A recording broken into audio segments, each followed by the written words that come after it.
Hello. Hello. You're watching Expression created content. Expression. Hi, this is Scott Hess with Expression College, and today I'm going to show you a quick tip about how to get your 3D data from your Cinema4D render into Adobe After Effects. Now first, we have to set up a little plugin that Maxon provides.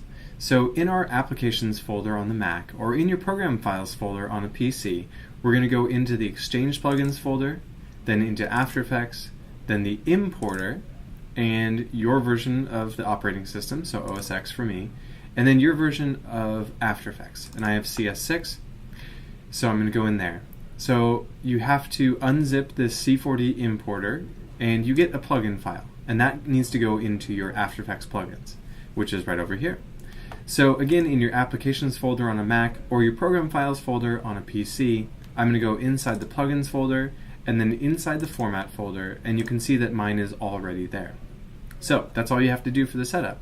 Let's go over to Cinema4D and see what we have to do there.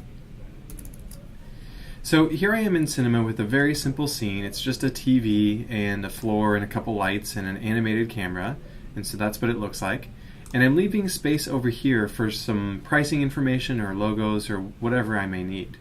Now, I do also have a null over here, and that is going to be the key to sending information over to After Effects. You can actually do it on an object, but I generally like to use a null so that I can call it different things and I can position it outside of an object, just sort of in space somewhere.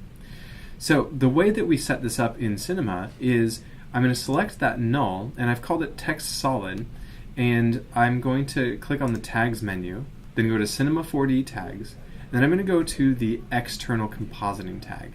And there is a compositing tag, but that does something very, very differently, and it does actually quite a lot more. So I'm going to do the external compositing tag, and you can see that we have very few options here. And what I'm going to do here, it's a pretty simple setup. So I'm going to choose my anchor point as the top left, and then I'm going to check this solid box, which is why I called it text solid.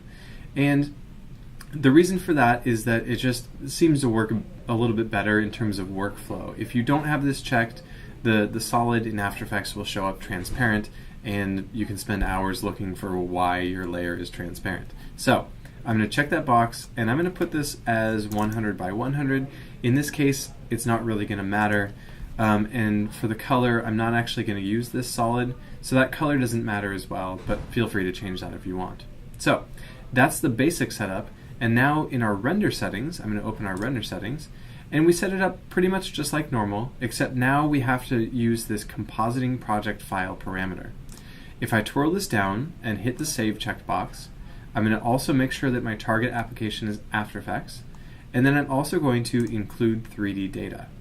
And now you can see that there is this Save Project File button, and we don't actually need to do that unless you've already rendered your file without checking these options. So if you do forget to check those options, you can certainly choose that Save Project File button, save the project file, and in my case I need to replace that.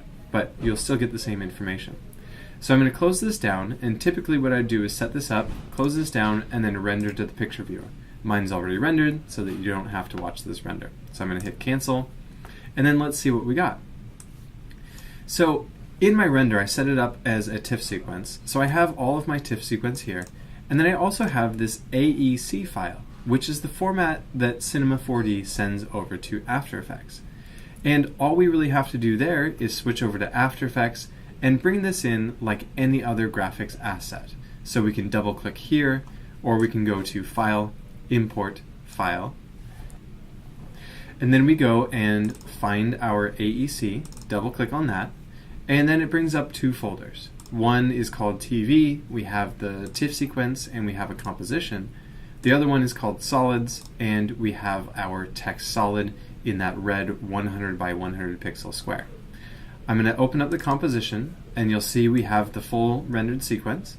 We have that solid, and it actually brings in the lights and the camera as well, which is fantastic.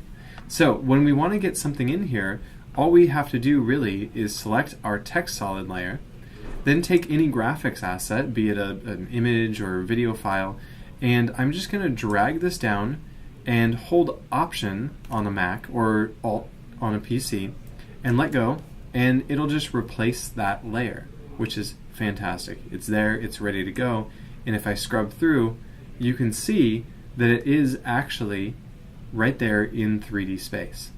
Now, if I don't want to use a logo, then I can actually just put in shapes or text or whatever I need. So I'm going to undo that logo, and what I'm going to do here is grab my text tool, and I'm going to put now only $199.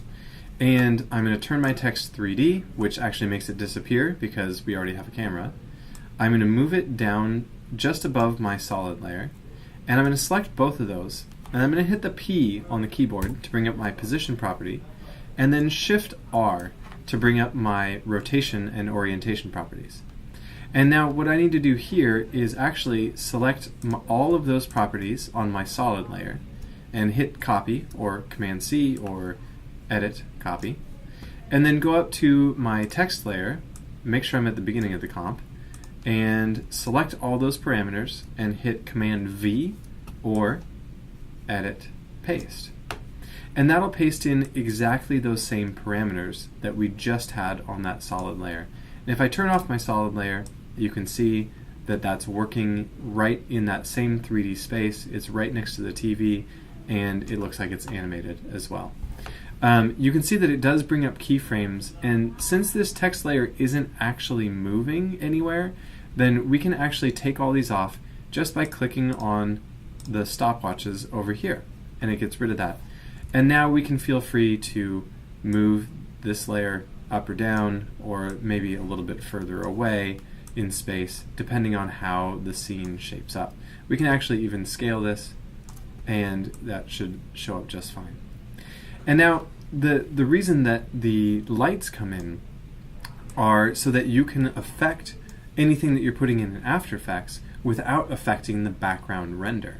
So, if I want to do a simple type animation with the text that I put in, I can actually choose the light called Light and go to my light options and look at the intensity. And the intensity was not animated in Cinema4D, so I'm going to turn off that stopwatch, those keyframes as well. And what I can do here is, just as that TV is coming around the corner, I'm going to set this to something really high, say 600%, and give it a keyframe by clicking on the stopwatch. And that actually blows out that text because it's so bright, even though that text is a dark gray. And if I go forward to about 3 seconds, what I'm going to do is put that intensity back to 100%, and then you can see it shows up completely. And if I do a quick RAM preview, then what you'll see is, as this goes around and as it hits that keyframe and the intensity lowers, then I'm going to get this really elegant text animation without having to do very much. And it also looks a lot better than if I did just a simple opacity animation. So there you have it. Everything is working, and it was relatively painless. If you have any questions or comments, please let us know in the comments below. And thanks again for watching, and I hope to see you again soon. Expression. Expression.